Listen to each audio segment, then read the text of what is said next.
Can you really be the bank versus being the landlord? Stay tuned.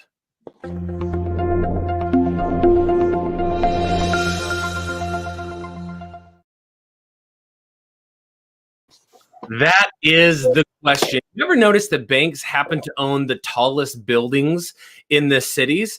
And sometimes being a landlord can come with some unique challenges, I would say. And so we're going to talk about what that looks like to maybe make a shift from being a landlord over to being the bank and taking advantage of some of those things. Welcome to NoteSchool TV. My name is Brian Lochner. I'm on the teaching team here. We're going to be here every single Wednesday. If you're brand new to NoteSchool TV, we are here Wednesdays at 11 a.m. Central Time every single Wednesday live, where you can engage with us as we kind of dive into some of these topics and kind of go after some of the questions that I think a lot of people have in their heads. They're just trying to figure out what those answers are. If you're wanting to learn a little bit more about NoteSchool or NoteSchool TV, even you can go to noteschool.com/TV to learn a little bit more about what we do, what we're about, and even how you can get engaged moving forward from here. We would really love for you, if this video is of value to you, please like the video, subscribe to the channel, and probably most importantly for this show specifically, if you are someone who is wanting to get engaged and ask some questions, make sure you are clicking that notification bell down next to the subscribe button. That's going to alert you when we go live so that you can jump on with us, listen to what we're talking about, text in your questions, type in your questions there. And we're going to try to do our best to get those answers. We are actually going to have an after party at the end of NoteSchool TV each week, where we take a look at all the things that have been posted on all the social channels and try to answer these questions, almost like a Q&A. But we're going to call it an after party because, let's be honest, that's way more fun. And so we're going to get into the meat of today. It's going to be fun, and we're going to start by jumping straight into the news.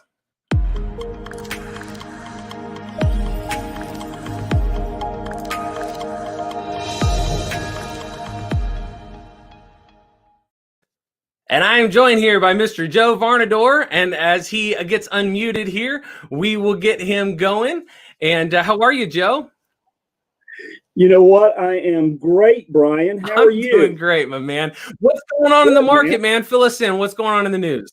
Well, hot off of the wire service, man. So we talked last week about Fannie, Freddie, Jenny.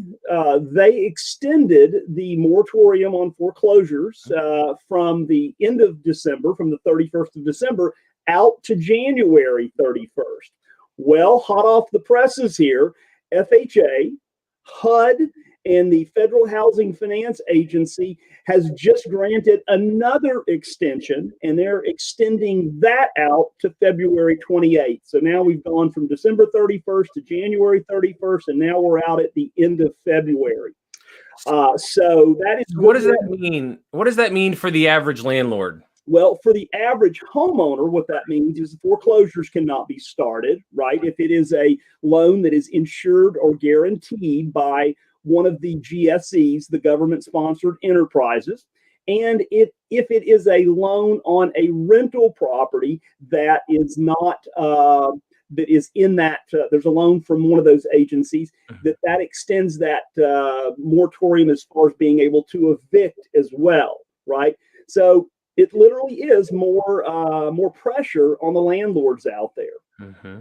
So you also know that the big stimulus package is kind of popped out, and there's some things going on with that.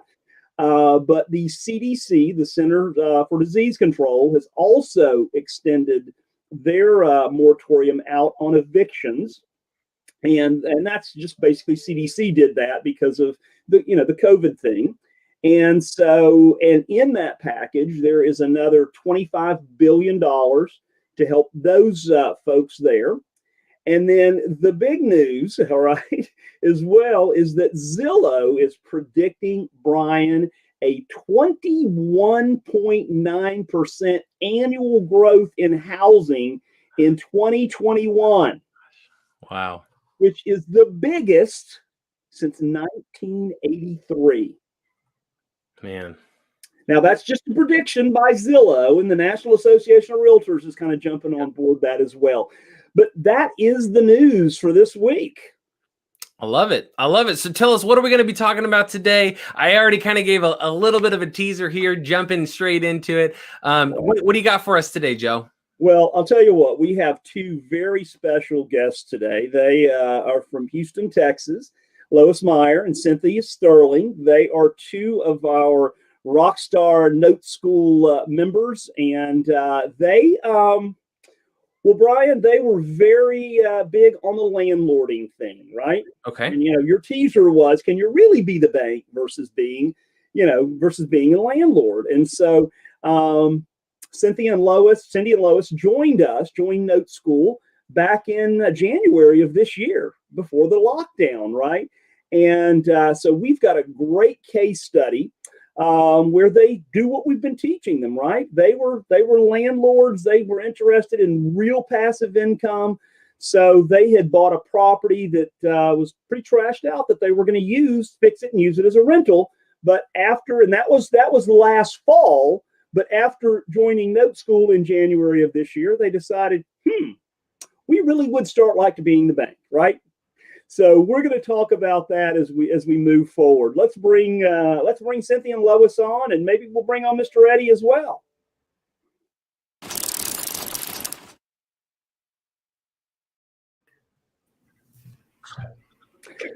Well, good morning, Cynthia, Lois. Thanks for being here. Good morning, Eddie. How are you? I'm great. How are you ladies, by the way? Welcome. Good. Excellent.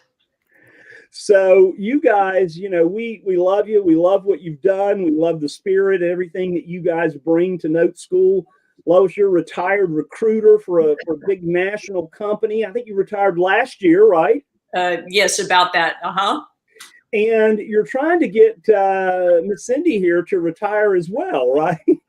That is our plan for sure. Especially after the last couple of weeks. You got a big job with a company called Solar Winds as well, right? Yeah. So very good. So let's talk a minute about you guys, what you were doing prior to NoteSchool and learning how to be the bank. So tell us a little bit about yourselves. Sure. Oh, well, we started in rentals and land ownership about 5 to 8 years ago. I don't remember the exact time frame. And we had collected about 12 rental properties and about 5 or 6 land properties. And we were pretty well going down that path when we were introduced to Notes and NoteSchool about 2.5 years ago. We bought our first note just to try it out and see how it worked. And then we set off on a course of a lot of due diligence to make sure that everything was a good investment for us to kind of switch our plans. And we sort of made a decision to do that last fall, and especially with this one property. We thought we'd try one property off, and we started going down that path. Instead of remodeling it for rental, we were remodeling it for resale, but we wanted to be the bank. So in January of this year, we joined NoteSchool with a commitment that was how we were redirecting all of our real estate investments And our retirement plans. Yes. Wow. Yeah, that's very important today, is it not? Yes. So you did your due diligence on Notes, right? I heard you say that. You did your due diligence on NoteSchool, and you found out we were good, right? So Yes, we were very impressed. Yes, very impressed. We had some access to some of your titanium members, so Right. that helped a lot too. But we wanted to do our own due diligence, not on buying a specific note, but on the process, just how would it work long term. So not a short term gain, but something long term for us. Right. We come to find out he's a pretty trustworthy guy. Look at that face. How could you not say that, right? That was our first You gotta have a comment here. Well, it's funny. They do a great job. We get to spend time with them because they come on these labs with us on a regular basis, and bring great questions. And the particular case study they did today, I really appreciate it because a lot of people look at seller financing and it's like, I'm going to take a house that is sort of in a substandard condition and I'm going to sell it to some buyer and I'm going to cross my fingers. They're going to go fix it up. and you wake up and realize that you really can't attract the buyer you're looking for, or you can't attract you don't really own a bank. You own like more of a pawn shop when you're doing that kind of stuff. Is that a fair statement?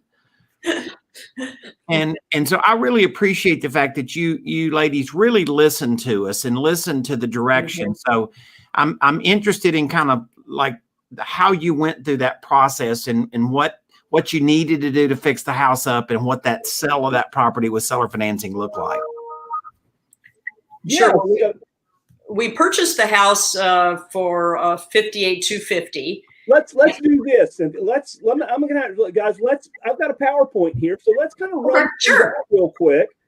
And so the first shot here really is you guys bought balloon when you sold it and closed it to your penalty box buyer, right? Yep. We'll talk a little more about that in just a second. That's your penalty box buyer, right? And she had a crazy, works for the United States Postal Service, and she just had some bad medical issues, didn't she, guys? Very much so. And it really put her in a position where she felt she would never be able to own a house on her own. And it was a goal she'd had for all of her life. She's in her 50s, but wasn't bankable at all. And yet she, after all the medical issues and 3 years of not working and all of that, she was able to get her feet back underneath her. But by that time, the damage is done.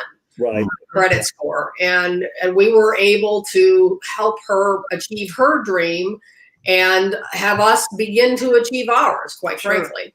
Sure. You know, what I like to say, ladies, is that, we can kind of help folks achieve the dream of home ownership one person at a time, right? Exactly. As we move forward. And guys, just for our viewers out there, this lady was, she was unbankable, right? Because of a situation. It wasn't that she had, bad credit or ugly credit, or, as Eddie was saying, we're selling an ugly house and that kind of thing. As a matter of fact, this house has a current market value of $150,000, right?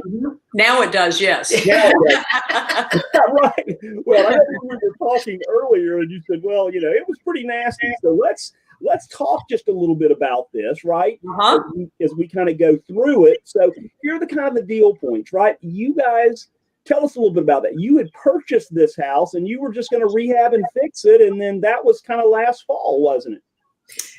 Yeah, it was last fall, and we started to work on it. And it's like, Eddie can tell more horror stories than we have, but every house we've ever bought in neighborhoods that are what we call working class neighborhoods, right? So they're more of the blue collar working class people, 1 to 2 jobs per adult living in the household. So these are hardworking people. But their houses are not always in the best of neighborhoods. But one of the things we've always tried to do is take a house in a neighborhood like that and make it the best house in the neighborhood, and then get people into those homes. And this is historically one of the most, it's the highest voting percentage neighborhood in the state of Texas. Oh my gosh. And trying to find a house for sale or for lease in this neighborhood is difficult, if at best. And so when we found this opportunity, we jumped on it. But the house had been in some disrepair because of the aging owners. So you found it, you totally gutted it, and again, you were going to rehab and flip it. So you purchased it for $58,250. And I think you use your own funds for that. Yes. And then you rehab the property. And again, you had some funds, and I think these were some funds that were in retirement accounts or something like that. No, not really. They were just funds that we had set aside actually to buy another property, and we just pulled them back from that to go into this property. Got it. So you got it rehabbed, and you would, look like the picture before, right? So total out of pocket you guys had in this was $88,750. Correct. So once you did that, and I, when we were talking yesterday, you were saying that you guys had actually started advertising for a penalty box buyer prior to prior to actually finishing the house, right? Yes, We had, Yes. and we had a couple of people that had already approached us initially about, did we have any rentals? right. And we just flat out said to them, have you ever thought about owning? And because the cost of a monthly lease versus an owning the house, there's not that much difference. And we've had several people go, well, I can't qualify to buy a house. And we said, well, put that aside for a moment. If you did qualify, would you be interested? Right. Right. And they said yes, and we pursued them. And this particular buyer went through all of the process, which you'll probably talk about. But we put them through a Dodd-Frank process because we wanted to make sure that they, in fact, were legitimate people to own the home. Right. So we did that. So just for everybody that's out there, so you advertised this, and you actually had people, as you were redoing it, people were contacting you from the neighborhood because it was a real desirable working class neighborhood. Right. So you found the right buyer, and then one of the things you said there, I want to make sure everybody understands, is you made sure that the borrower on this lady that was buying it, you had her qualified under the SAFE Act, which is Dodd-Frank compliant, right? SAFE Act compliant, by using a vendor that checked her out and made sure that she could afford, she had the ability to repay on this, right? Right. Absolutely. And that came from NoteSchool and Eddie talking about, you have to qualify them. And so we used the vendor from NoteSchool, CTU, and they did the whole processing for us. And then we closed through a title company, and we explained to her at the very beginning, everything was going to be done legally and because she'd never bought a house before. And so everything was going to be done according to law and regulations so that she didn't have to worry that she was being taken advantage of either, which I think is important. And I think that's something we don't talk about is they need to know that this is legitimate as well as we need to know that they're the right people. Right.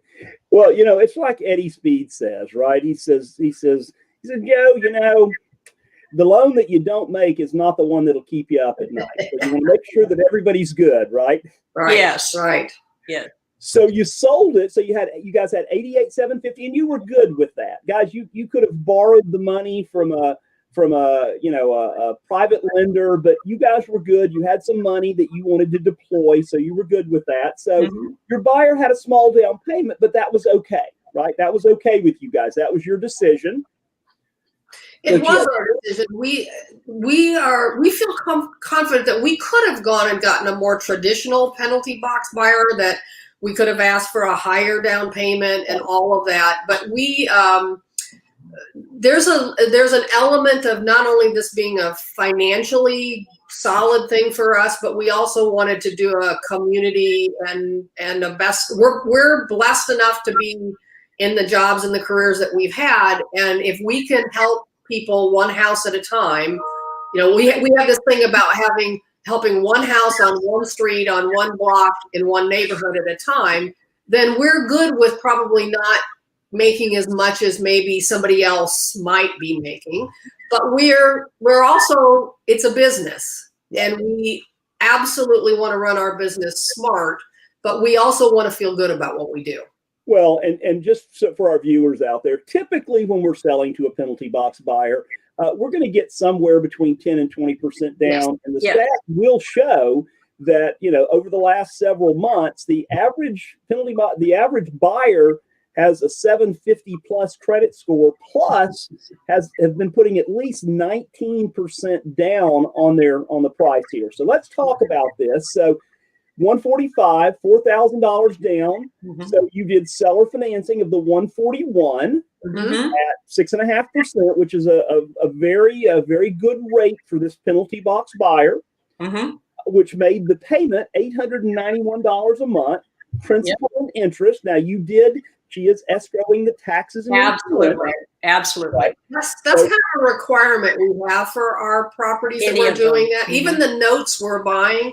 And it's probably because we're fairly new. I mean, we're literally only coming up on our 1 year membership, but in the 20 plus notes that we own, that's a criteria that we kind of put in place. So you guys have bought 20 notes this year. Yeah, 2021, something like that. Right. We've kind of been Since May. since of this May, year. actually. We didn't start. Because you said I'm going to join in January, but we can't do anything until May. So Correct. Yeah. 7 months.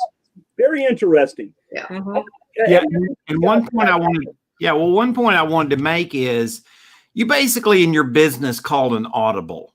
I mean, you know that we say that you can get 10 to 20% down on a consistent basis. Mhm. But the story of the customer and the stability of the customer said, I, as a business owner in the bank, I can call an audible. Mhm. And I can say, I'll take less than that down. And by the way, her payment, including taxes and insurance, is less than a rent payment, or it's is equal to. Right? Out to, yes. equal to. Uh-huh. This is a win-win deal. You got $88,000 in this deal. Yep. You got $4,000 cash. And now all of a sudden, here's the difference. If you would have owned a rental property, would you really be netting $900 a month? No. Oh, so this makes more money than a rental. Quite a bit. Okay, yeah. Well, Yeah, Eddie, we were believers, Eddie. No worries. We've been converted. hallelujah. Okay, let's so this is what the note looks like. You've got a payment track of 360. So let's tally up some of the money. Eddie, why don't you I've been talking a lot here. Eddie, why don't you talk about this a little bit? Well, I mean, the thing that we like about it, the first year you make $14,000. Now you can take that off your cost basis of 88, right? Now you're in the low 70s, right? Below 75,000. And then for $75,000 investment, you have thing that throws off true income, not income minus expenses, but real income. Yes. And it's throwing off a cash flow of $10,000, almost $700 a year. Right? Yeah. Well, Plowboy Economics says 7 years you get your money back, and for the next 23 years after that it's profit. Right. Yep. Now that's kind of Plowboy Economics, but it's pretty good economics. It is. And we can put pledges against it and everything. So I mean, Partials, we can do it whatever we want, and that really works well for us given building this retirement plan and what we need. Because right now I'm still working, so that still works well. But in that, after that 7 years, that's when we're really wanting these notes to kick in for us. So let me clarify what they're saying, because that's really important. Like you're looking at your current deal, but you're also strategizing about what could be done. Oh, Yes, absolutely. What they're saying is they have a good first mortgage on a good piece of property and a good payer. They could take that note and just go borrow money against it. Just like you'd borrow money against a rent house, they can borrow money against a note. They said they can pledge the note, right? And we teach this strategy a lot, how to do it. The other thing is they could just go sell a stream of payments. So they could sell not the whole note, but they could just sell a stream of payments. And what that would allow them to do is to recapitalize. So you heard them say something that a lot of you caught, and they're like, oh my God, these ladies have bought over 20 notes this year already. And you're like, how do they do that? Because they understand when they run out of capital, whatever that is, they have strategies that they can go recapitalize. absolutely. They can use other private investors' money to go recapitalize the notes that they have, so they have more money to spend. And now they're walking themselves up the ladder. And that's what I love. That's the way you build your bank, right, guys? Absolutely. Absolutely. We love we it. call that at NoteSchool. Eddie coined that, the capital recoupment plan. So let's do some quick math, and then I'm going to jump off the PowerPoint here. So you guys had $88,750 out, right? Yes. So you received a $4,000 down payment. The yearly income over the period of the loan, for a long time, is $327.60. So literally, your total profit on this over time is $232,500, basically. Yeah, Well, you know what I like to say, if that don't light your fire, your wood's wet, right? All right, Scott, pull that down and I'll go back to screen here. Listen, you ladies, I want to compliment you. For Joe and I and Brian, who are on the training team and working at training people. You're smart. You brought some real estate experience to it, and you applied that real estate experience that let you get going with your note strategy. Mm-hmm. But the most important thing that you did is you took action. You took massive action. And we talk about this a lot. Like sometimes we can be so smart, we can almost talk ourselves out of a deal, right? We can just overanalyze it to death. And you ladies are good. You're smart ladies. You're really good at analyzing, but you have a good balance, and you've been highly coachable for us because you've not just done it, but you've taken action. And I salute you for that. Really. Thank you. Well, we're grateful to you. I think that's you have to take the credit for a lot of this is because we just to remind you what we said was we bought our first note 2.5 years. We studied you and NoteSchool and Notes Direct for 2 years. But once we made the commitment, because we had done that due diligence up front, we were all in. But that comes to you. I mean, we didn't just invest in any notes. We invested in NoteSchool and Notes Direct. Yes. Well, thank you for doing that. And I think you probably would tell people you could have pulled the trigger a lot quicker. We could. Right? Yeah. Oh, absolutely. Yeah, I don't mean to discourage. We could have done it faster, but it just happened to be where our careers were. Our lives were far too stacked for that, but because we wanted to be able to concentrate on it and do it right. And so we told you when we joined that May was our time. Retirement. I completely remember that conversation. Yes. And I know that you say sometimes, well, people tell me, oh, I'm going to join and I'm going to do all of this. And some of them do, some of them don't. And so I thought, he doesn't really know what we're going to do. 22 notes in, we think you're doing okay. You're doing okay. Let's just say the coach is happy. Good. We've done our job too. So yes, the players are happy. All right. Well, stick around with us, guys, because we're going to have a little after party here after the thing. So, guys, Brian, why don't you jump on and let's talk about Feeding Frenzy Friday. Yeah, I like it. Thank you so much, ladies. Yeah, I think this is a great time transition. One of the cool things is that I think everybody needs to know is NoteSchool TV is sponsored by Notes Direct and Feeding Frenzy Friday.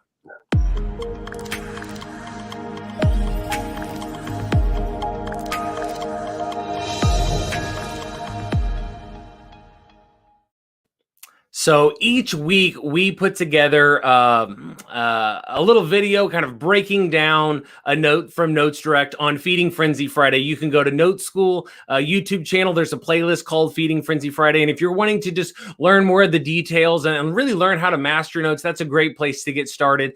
Just last week, we broke down a Michigan home that has a season note since 2002. The person's been living there for 18 years. What do you think the chances are they're going to keep paying if they've been there for 18 years, right?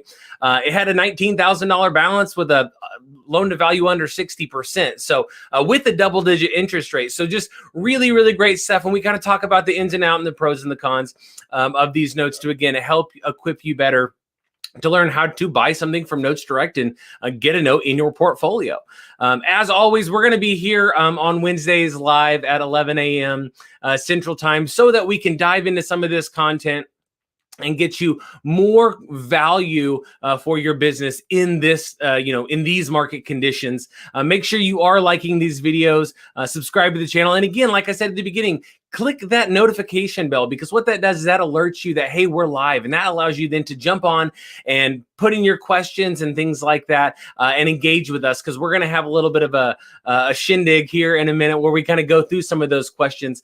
For those of you who, hey, you're brand new, you want to know how to get started, here's two things I'll tell you. First of all, go to noteschool.com/TV. That is a great place to kind of take a next step if you're trying to figure out what that next step is. The second thing is I want to invite you to join us next Wednesday for a special New Year's NoteSchool TV event where Eddie Speed himself is going to give a state of the industry type of an address.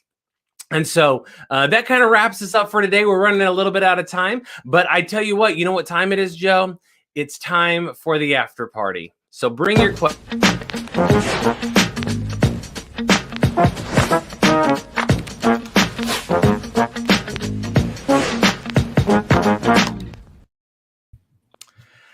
I love it. I love it. All right. Well, one of the things that I saw come up in the comment, as you post in your comments on Facebook or YouTube or wherever it is you're joining us from, we had several come in. One of the things that I saw, Eddie, that popped up right away was just talking about the best rentals to sell via seller financing. Why don't you kind of walk us through that a little bit? Well, one of the things that I see all the time, a lot of landlords end up at NoteSchool, and the reason they end up at NoteSchool, and Lois and Cynthia were great examples of this, was that how do you scale your business, right? I mean, could you really have bought 20 rentals in a year? I don't even want to think about that. And so the scalability of being the bank is much different than the scalability of being the landlord. And that means a lot to us, because it means that because you heard Lois and Cynthia talk about retirement, and what they want to be able to do is be the bank and be on the beach, not at Home Depot. Well, Eddie, Lois, you didn't want, since you're the one that's already retired, you didn't want to be the retired as a full-time property manager, right? Right. But the other thing to think about is that this allows us to diversify our holdings. So instead of just having rentals basically in Houston, and we actually have one in another state as well, but this allows us to have diversification nationwide, urban and rural. So that I think is important in building a portfolio of any kind for retirement as well. Yeah, and one of the things that we talk about is like what house makes a good note house. So I tell landlords like Lois and Cynthia, when they get involved with us and they kind of get to know us, there's some training, there's some preparation for this that makes the answer make sense, right, Brian? You can't always understand a punchline answer if you have no base of knowledge to run. So we'll go lay out some math and we'll say what house doesn't really, it's a good house, but it doesn't really throw off the income you're looking for, right? Mm-hmm. And so we'll take that house and say, okay, then what if you noted it like this house that you just showed us? You're getting $900 a month net income. That's impressive. That's impressive. And by the way, you could have probably carried it at a little higher interest rate. You probably could have gotten a good bit better down payment. Mm-hmm. You made a social choice. Yes. To help somebody. Mm-hmm. You're still going to make really, really good money. And I just cannot tell you enough that, I've probably spoken literally through the Seller Finance Coalition. I've probably spoken to, over 200 people in Congress, right? And we talk about the physical responsibility that people seller financing do. You provided home ownership to somebody that otherwise wouldn't have experienced it. Absolutely. And you got to make really good profit helping them experience affordable home ownership. Mm-hmm. That's a win-win. Yeah, she would have never, ever gotten a loan from a bank or a traditional lender, ever. Yeah. I think, too, when we're talking about the best kind of properties to seller finance, one of the things that Eddie said that I think is important to understand is that There is a specific criteria that we're really looking for, but there are more of those houses than there are of the distressed homes that you might be thinking about as a wholesaler or a flipper or even a landlord. There's more opportunity in this space to find the deals than in the other space. And that's something that I think we take for granted because of how we've been trained to focus on these distressed, torn up houses, right? Right. Yeah. How did you, Mased asked, how did you find this house in the first place? What was the source of this deal? I think we do a lot of driving in neighborhoods that we think have a lot of potential. So we have been buying properties in working class neighborhoods now for, as Cindy said, 6 to 8 years. And we drive the neighborhoods. We start on one street and we go up and down in a grid pattern. And then when we find houses that we feel are meet our criteria, so they have to be able to be standing. They have some good bones to them, but still at a distressed price. And then we're able to go in and get it. So we've done that in quite a few neighborhoods here in Houston.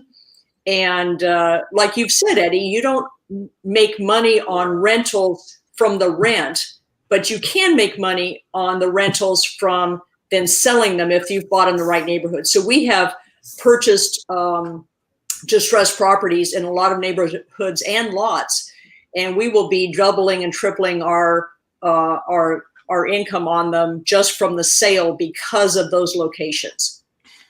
Yeah. So if somebody's listening and they're wondering, that's called a farming technique, right? You take it could be a highway or major streets, and you say within that zone, that's my area, and you're just cruising for yuck houses, right? Yeah.